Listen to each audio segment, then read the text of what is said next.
Aluminum alloy forging transforms lightweight metals into high-strength components through controlled deformation, utilizing both open die forging, ideal for prototypes and complex geometries, and closed die forging, for mass production of precision parts. This process enhances material density while maintaining exceptional strength too.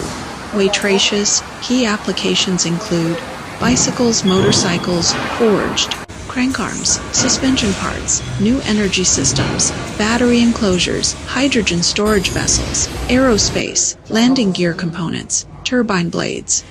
The forging process aligns aluminum's grain structure, delivering superior fatigue resistance and isotropic strength compared to cast alternatives. Post-forging treatments like T6 tempering further optimize hardness and corrosion resistance, with 30 to 50% weight reduction versus steel equivalents.